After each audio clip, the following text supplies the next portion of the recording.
दीपावली का त्योहार आ रहा था। बाजार में सभी तरह के साजो सामान की स्टॉल लगे थे। सभी ओर खुशी का माहौल था।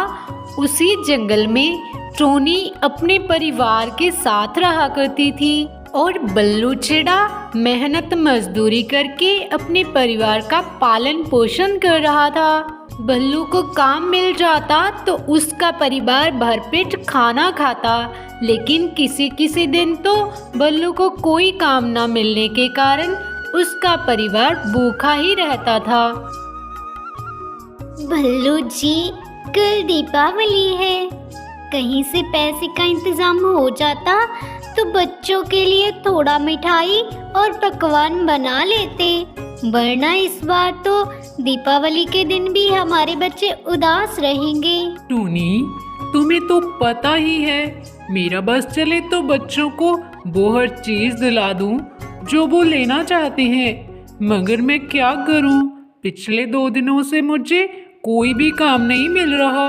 रोज काम की तलाश में निकलता हूँ, मगर खाली हाथ लौटना पड़ता है।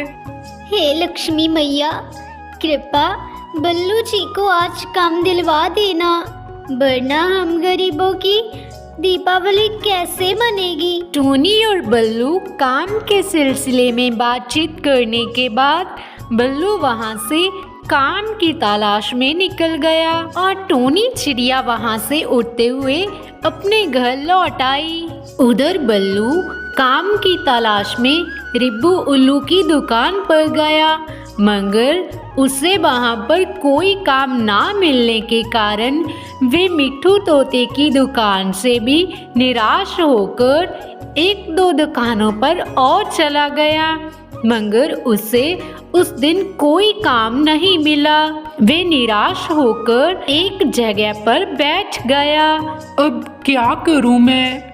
कहाँ जाऊं काम की तलाश में? अगर काम ना मिला तो बच्चों के दीपावली के उपहार कहाँ से लाकर दूंगा मैं उन्हें? मुझे कोई काम ढूंढना ही होगा। मैं अपने बच्चों के चेहरे पर उदासी नहीं देख सकता। और फिर से बल्लू काम की तलाश में निकल गया। थोड़ी दूरी पर आते ही उसे एक बड़ी सी दुकान दिखाई दी। बल्लू उस दुकान के मालिक के पास चला गया। तभी दुकान का मालिक बोला, जी बोलिए बोलिए, क्या चाहिए आपको? मिठाई, पटाखे, कपड़े या गहने? जल्दी जल्दी बताओ, दुकान बंद करने का समय हो जा रहा है। जी वो नहीं मालिक, मुझे तो काम की तलाश थी। अगर कोई थोड़ा बहुत काम मिल जाता तो आपकी मेहरबानी होती साहब। लेकिन मुझे तो अब तक किसी की जरूरत नहीं थी। मेरा काम तो ठीक तरीके से चल रहा है ना। मालिक, हो सके तो मुझे एक मौका दो।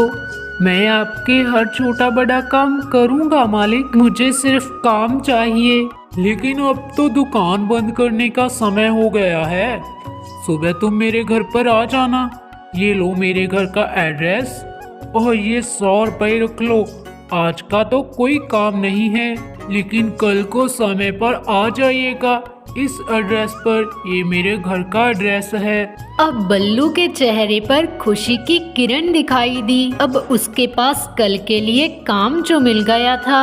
अब बल्लू अपने घर लौट आया और टोनी चिड़िया को सारी बात आकर बताने लगा। बल्लू जी, ये तो बहुत अच्छी बात हुई, हमारी लक्ष्मी मैया ने सुन ली। अब हमारे बच्चे भी कल दीपावली का त्योहार जरूर मनाएंगे। अब गहरी रात के बाद अगली सुबह होते ही बच्चे स्कूल के लिए निकल गए। सुबह के 8 बज रहे थे, लेकिन बल्लू चिड़ा अब तक सो रहा था। तभी टूनी चिड़िया वहाँ आई और बोली, बल्लू जी उठ जाएं, जरा सुबह के 6 बज रहे हैं और आज तो आपको नए काम पे भी तो निकलना था। इतना सुनते ही बल्लू अपने घोंसले से उठा और बोला, टूनी, मेरे सर में बहुत दर्द और आंखें दुख रही हैं। लगता है मुझे फीवर हुआ है। पता नहीं मेरी भी कैसी किस्मत है। भगवान जी मेरे साथ ही ऐसा क्यों करते हैं टूनी?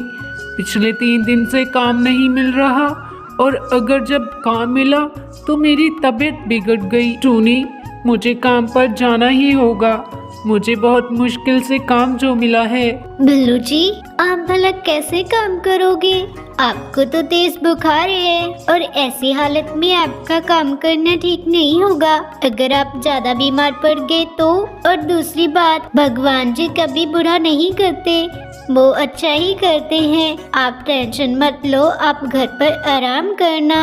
आपकी जगह पर मालिक के घर मैं चली जाऊंगी। अब इतना बोलते ही टूनी चिड़िया ने बल्लू से कालू कौवे का एड्रेस लिया और कालू कौवे की घर के तरफ निकल गई। उधर कालू कौवा अपने घर में बैठा हुआ था।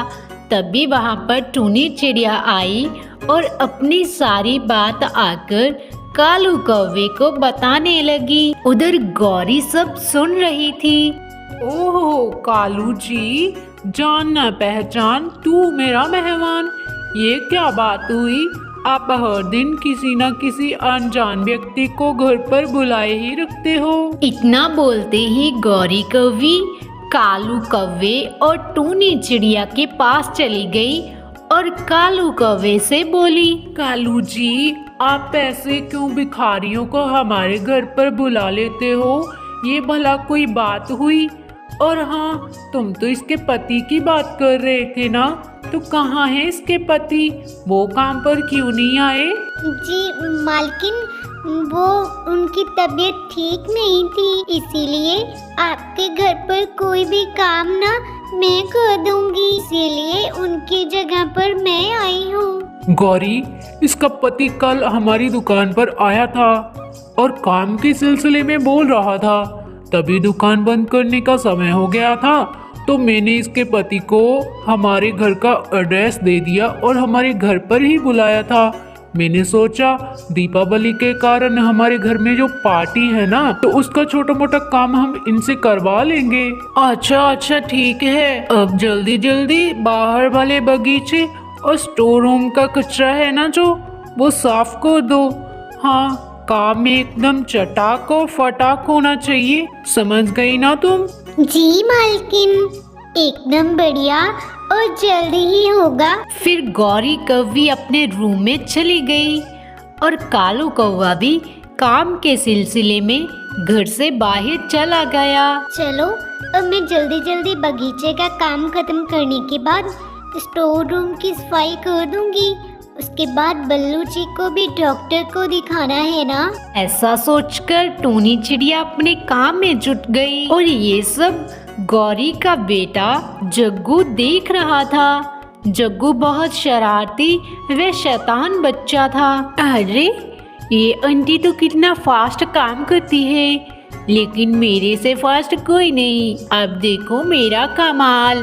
अब ऐसा बोलकर जग्गू घर के अंदर स्टोर रूम में चला गया और वहां जाते ही 2 पटाखे रख दिए। अब देखना, अब भाई का मजा।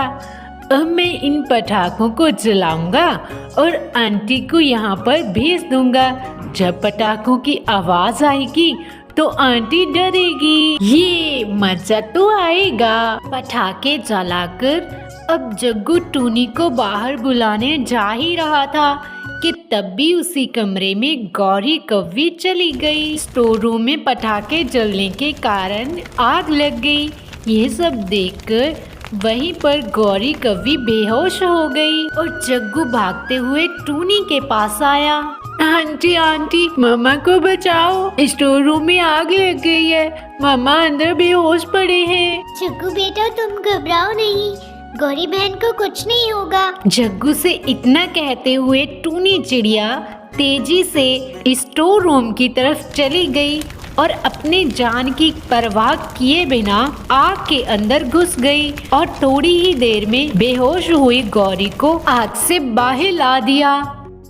महरम पट्टी के बाद गौरी को होश आया। तब भी थोड़ी देर में वहाँ पर कालू कौवा भी अपने घर लौट आया और फिर कालू कौवे ने गौरी की ऐसी हालत देखकर गौरी से पूछा, गौरी जी, ये क्या हुआ? आपके पंख पर ये चोट कैसे लगी? अब गौरी कौवी ने सारी बात कालू कौवे को बता दी। गौरी जी, लेकिन ये आग कैसे लगी?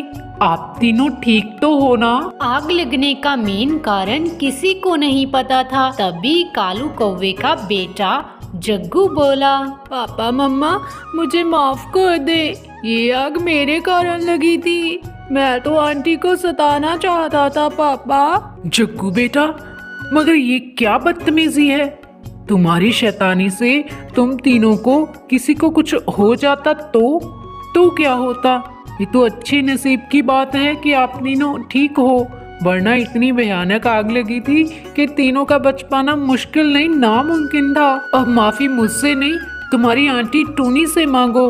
आंटी मुझे माफ कर दीजिए, मुझे नहीं पता था कि मेरी छोटी सी शैतानी इतना बड़ा कारण बन जाएगी। कोई बात नहीं जग्गू बेटा, मगर आगे से ध्यान रखना, कभी भी ऐसी शैतानी नहीं करना कि जिसके बदले में आपको फिर से पछताना पड़े। अरे हाँ टूनी बहन, जरा मुझे भी माफ कर देना, क्योंकि मैंने तुम्हें एक काम वाली ही समझा था, लेकिन तुमने तो आज मुझे नई जिंदगी दी, जिसके लिए मैं तुम्हारा धन्यवाद करूं उतना कम है। और ये 5,000 रुपये मेरी तरफ से छोटा सा दीपावली का तोहफा समझकर रख लेना, तो मुझे बहुत अच्छा लगेगा टूनी बहन। हाँ टूनी बहन, मैं तो आपका ऋणी हूँ।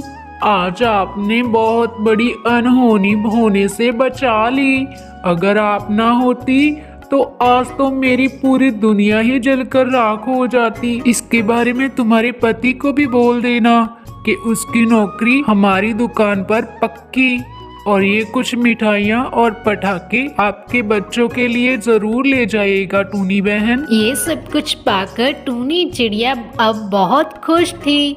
टूनी चिड़िया बहुत ही खुशी के साथ अपने घर लौट आई, और घर लौटते ही बल्लू चिड़े को सब कुछ आकर बताने लगी। अरे वाह टूनी, ये तो बहुत अच्छी बात हुई, आखिर लक्ष्मी माँ ने हमारी सुन ही ली। अरे वाह मम्मा, मैं तो कचौड़ी और बर्फी खाऊंगी। अरे हाँ चिक्कू दी, मैं तो पटाखे जलाऊंगा। अब ऐसा बोलते ही टूनी और बल्लू ने अपने घर की सजावट की, और घर की सजावट के बाद लक्ष्मी माँ की आरती की। अब टूनी और उसका परिवार बहुत खुश था। बच्चों ने अच्छे अच्छे पकवान खाए और पटाखे भी चलाए। प्यारे दोस्तों, दीपावली के पावन त्योहार पर अपने से गरीब लोगों की मदद ज़रूर करें, क्योंकि आपस में खुशियाँ बांटने से खुशियाँ और ज़्यादा बढ़ जाया करती हैं। आप सभी को दीपावली के पावन त्योहार की ढेर सारी शुभकामनाएं।